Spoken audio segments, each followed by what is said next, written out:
Customer Loyalty Reimagined, Digital Strategies for Hyper-Personalized Engagement. In this episode, Kramer, the founder of Cooperative Computing, reveals why traditional customer engagement approaches are failing in today's digital economy.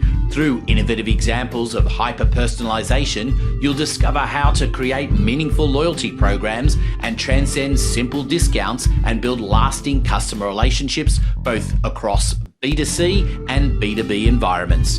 I'm your co-host Anthony Pearl, and whether you're just starting your digital journey or looking to accelerate your existing efforts, it's time to get enabled digitally. So Kramer, when we talk now about the next element after we've dealt with the operations side of it, we start talking about customer engagement.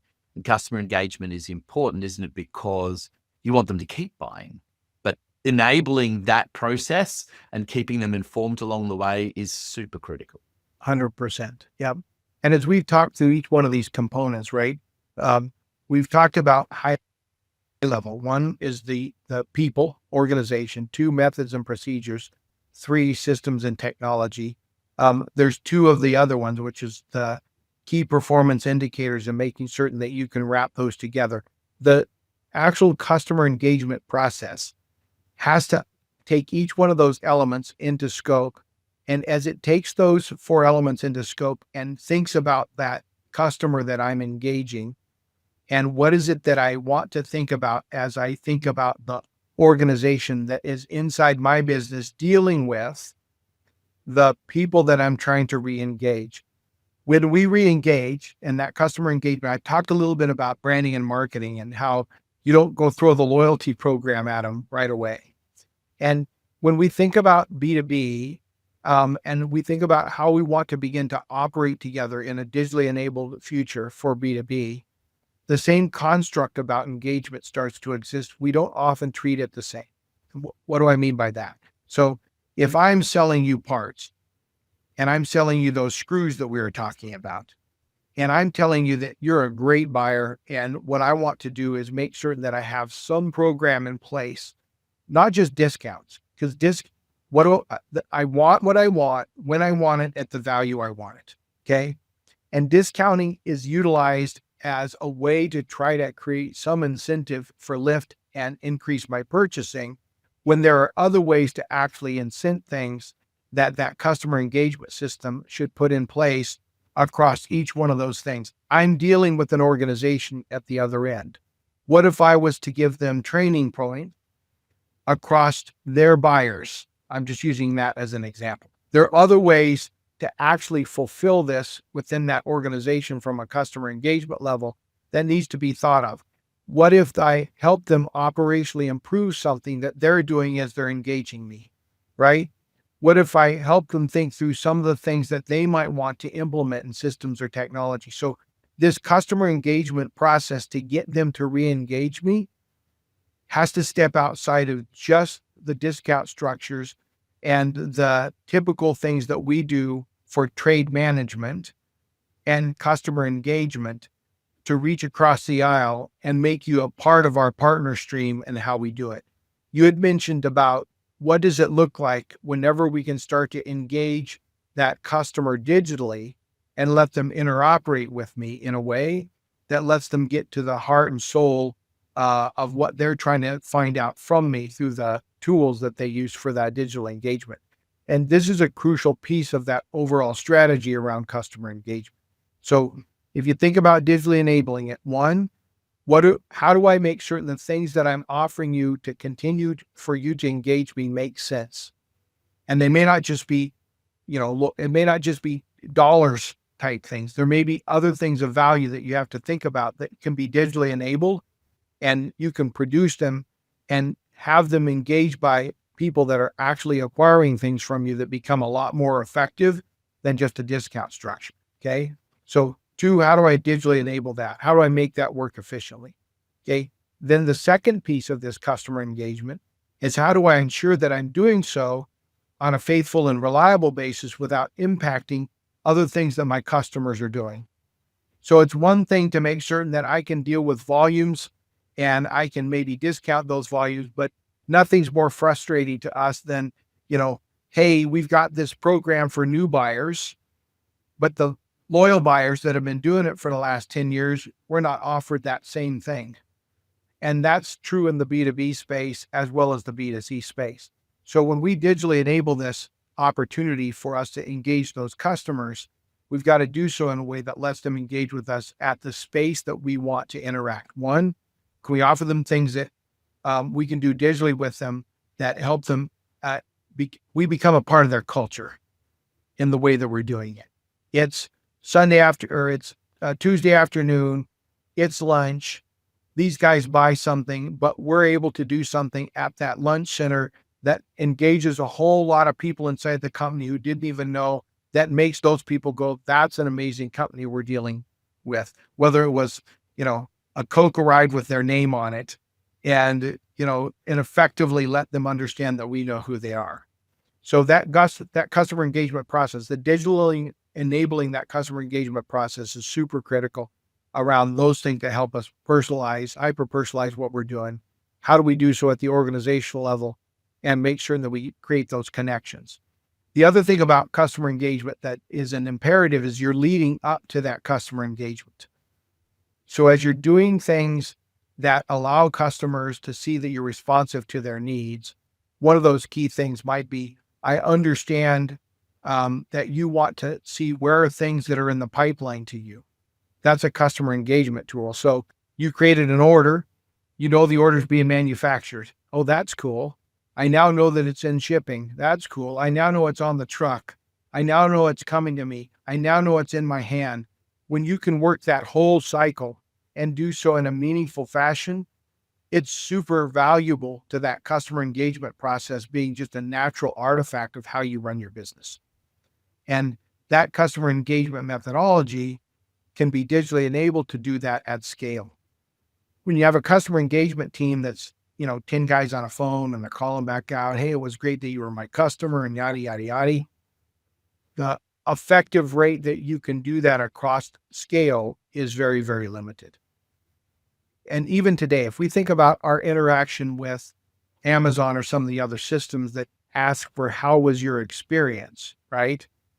It's not as meaningful as if something, was to show up in front of us that was saying, hey, we just saw that you bought these 3 things, and we want to make sure that supplier did justice by you, and doing so in a digital way that interacts with it in a more human intelligent fashion is going to be, I think, crucial for the future around how customer engagement has to work. Yeah, I think it's interesting, isn't it? Because a lot of things have been automated in that, simple meeting invitations these days, it's automatically set. So there'll be reminders at certain points and they're personalized to a degree, but they're standardized. Yes. We can track little things like we order a pizza and we can, there's some places that will have a video feed or at least some sort of photos of the pizza being made, and we get updates on when the pizza's being delivered.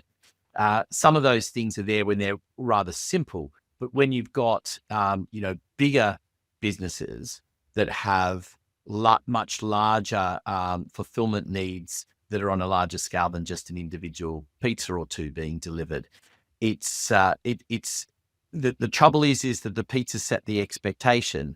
Yes. And the engagement that you need to deliver is not dissimilar, but a lot harder at those larger scale businesses. Yeah, the complexity is harder.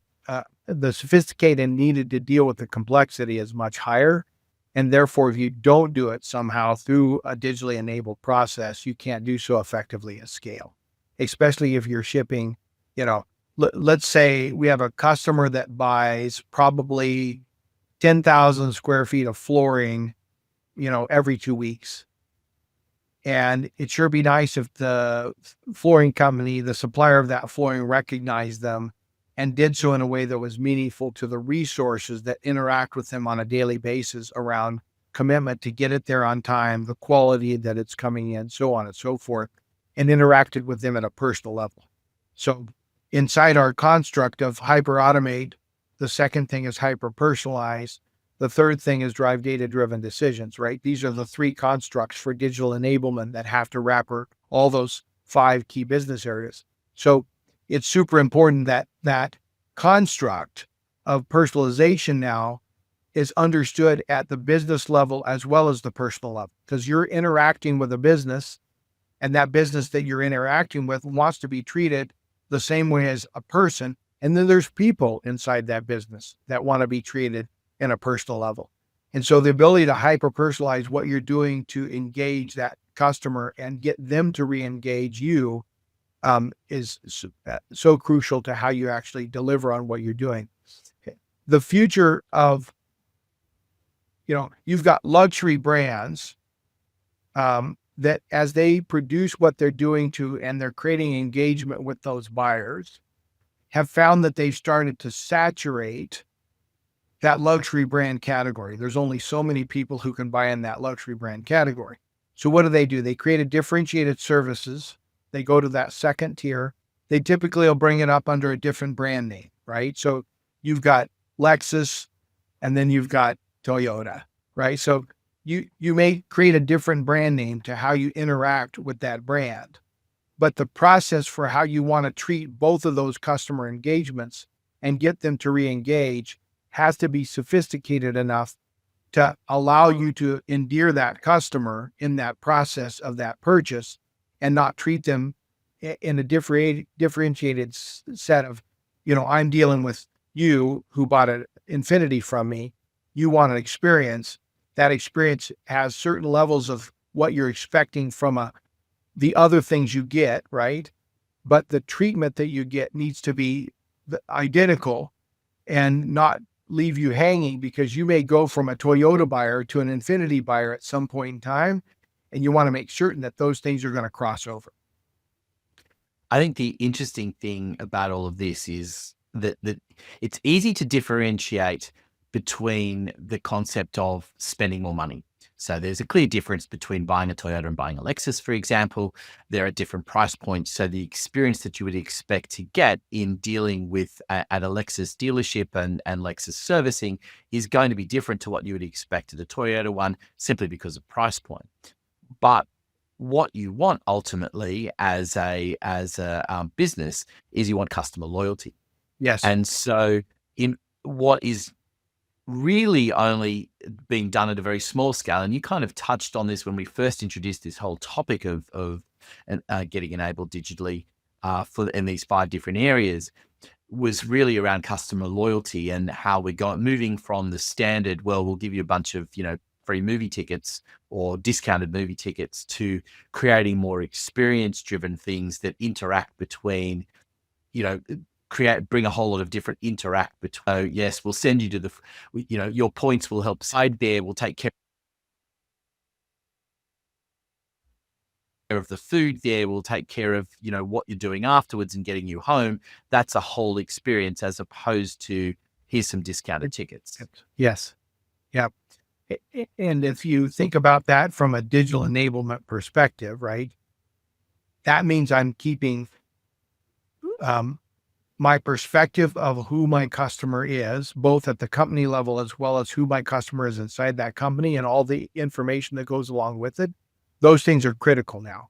You can't have silos in your business that think of you as AT&T and you as AT&T with just the operational side, and you think of you as AT&T as the service side. I've got to holistically think about who is AT&T if they're a customer that I'm delivering both products and services to. So I got to learn to treat them holistically, but hyper-personalize it all the way down to the independent, either functional organizations or people that I'm dealing with, and do so in that manner that you've talked about, right? The things that I do for you, I want to make certain I keep you loyal. I want to do so in an effective manner that isn't looked upon as bribery, but it's still valuable to you. If I give you, you buy an X amount of stuff, I give you training credits against those X amount of stuff that's outside of just my product. It teaches you how to use these other things that are on the edges of that brings value to your employees. And that training isn't just a discounted training. It's the training. I've also got someone coming in at the time off to make certain there's someone backing you up during the time that you're doing the train. There's a holistic approach to what you're doing that gives you more value than just the, discounted tickets. I think what's interesting about loyalty is that it's outside of some of the tourism style areas, airlines and the like, and hotels are good examples. Outside of those spaces, loyalty is not really valued as much. I mean, using a good example of I've been with a phone company for as long as mobile phones have been around. I was, got my mobile phone Same here. longer, far back, more than I would care to remember.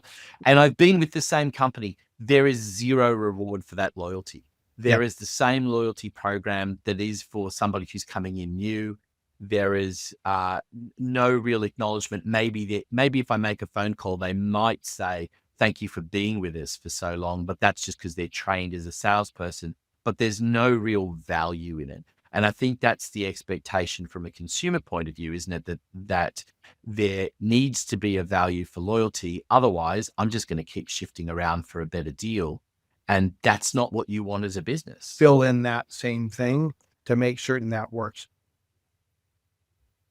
Music service, so inside their brand, they've created this additional thing that's a natural part of how they engage you. That thoughtfulness on a business to a business about what is that natural thing that I'm going to do. I'm going to include it in right up front. We're going to talk about it. I'm going to make sure that it's a part of what you're doing. And then I'm going to digitally enable my company to track it, because it doesn't do you any good to go build up expectations that you can't deliver on and your systems can't fulfill. So you've got to make certain that your digital systems that are actually doing what you need can track it, and they can respond in kind with the actions that are needed. Our future and how we're going to deal with this automated economy is going to have an expectation that if you don't get that wired in up front, then you're going to have a struggle as you want to keep that customer inside the realm of what you're doing, and doing so with a level of cost efficiency, I'm going to call it, that doesn't break the bank, in ensuring that that can be done. Yeah, I mean, I think that's the key, isn't it? Right, the cost efficiency, because that's what you want. Is I'm sure most businesses do want to deliver that sort of hyper personalization, but how you actually do that, how you actually get that data in there, so to be able to, and then be able to deliver it in a way that is meaningful, so that the things that you've taken care of. I mean, little things where you have an incidental conversation with someone and they say, oh yeah, it was my birthday last week. Oh, what day was that? Okay, great. That's put into the system. So next year when it's coming up to his birthday, you send them something that is going to make them feel good. But it's being able to extract that data in an efficient way and effectively then enter it into a system and then deliver it. Those things are, where you're talking about, but they're not straightforward to deliver at the moment for everybody. Yeah, and our natural process for how we actually do purchasing against our suppliers has created a barrier, right? The procurement guy has to get 5 bids. He's got to get them in. He's got to look at the 5 bids. He's got to then award one off of a checklist that he built, versus how do I create a meaningful partnership with that supplier, AKA I'm going to be a supplier in the other direction. How to create a meaningful partnership where my customer engagement, my customer loyalty is rewarded in a way that makes it effective for me to do things year after year, and drive that rewards process in a efficient manner that doesn't break the company I'm dealing with, but also creates values for my company. I've had the opportunity to be on the selling end of a very large retailer in the US, like number 2. Okay. And in that process, there was a statement made right up front. This is going to be grueling. We're after the lowest possible price you can give us. And that price is still not going to be low enough. We're just going to tell you what the number needs to be, and you can decide are you going to try to go make it happen or not. Right. That was the purchasing conversation during that process. And the effect of that and the ability to make that meaningful then to their customer who's going to buy that product from them, right? You immediately back off of that and you're like, I'm going to let those customers who are going to buy that thing from them, if they ever get it somewhere else, I'm going to let them know this experience was horrific. Do not buy from them.